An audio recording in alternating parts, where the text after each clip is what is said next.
Life in the small, peaceful town of River Hall was always the same. In the morning, the church bells rang. People washed clothes by the river, and in the evening, the whole town was bathed in dim lights. But for the past few weeks, something strange had begun to happen here. At first, no one noticed, but when the trees doubled in height overnight, people's faces began to look with fear. Mark, a young photographer who had come from the city to take pictures of the natural landscape, was amazed by these changing things. One night, he noticed that the old tree in front of his house, which was always dry, suddenly turned green. Moisture was coming out from under its roots, as if something was breathing underground. He picked up his camera and started taking pictures, but something strange happened in the frame. An image resembling a human face had appeared on the tree trunk. The next morning, he went to the riverbank. The water had turned milky white, and there were fish-like creatures swimming in it, but their faces were human. Their eyes were looking straight at Mark, as if they wanted to speak to him. Mark backed away, frightened. But something else caught his attention. A woman standing across the river.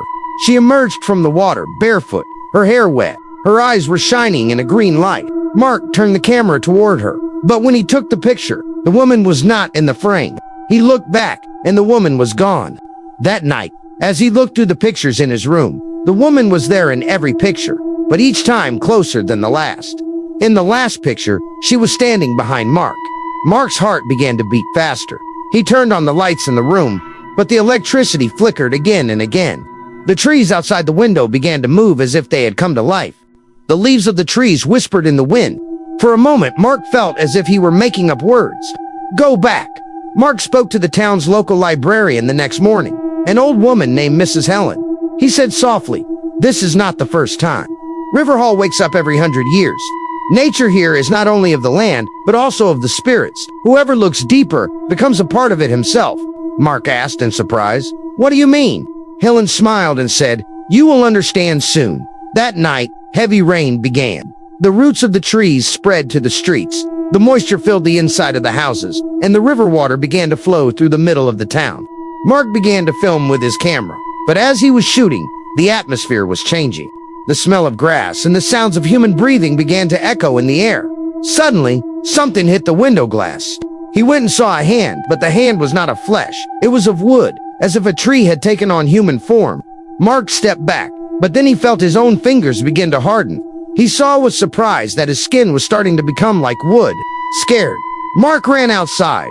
The whole town had now turned into a forest. Vines were growing from the walls of the houses. Tree roots had spread across the streets. Some people who were trying to get out slowly began to sink into the ground. Their faces turned into leaves. Their voices merged with the air. Mark recorded his last video, the fear clearly visible on his face. He said to the camera, "If anyone sees this, stay away from River Hall. Nature is alive here, and it absorbs us into itself." Suddenly, the same green-eyed woman appeared behind him.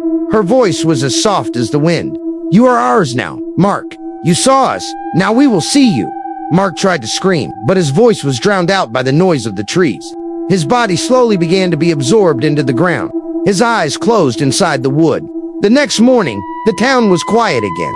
The birds were chirping, the river was flowing, and everything seemed normal except for the newly grown tree that stood by the riverbank. In its trunk was the face of Mark, who was silently watching someone come by. A few days later, a new photographer came to town. He saw the beauty of the trees and said, "This place is so amazing." The librarian smiled and replied, "Yes, River Hall has always been amazing like that. It's just that nature takes everything back here."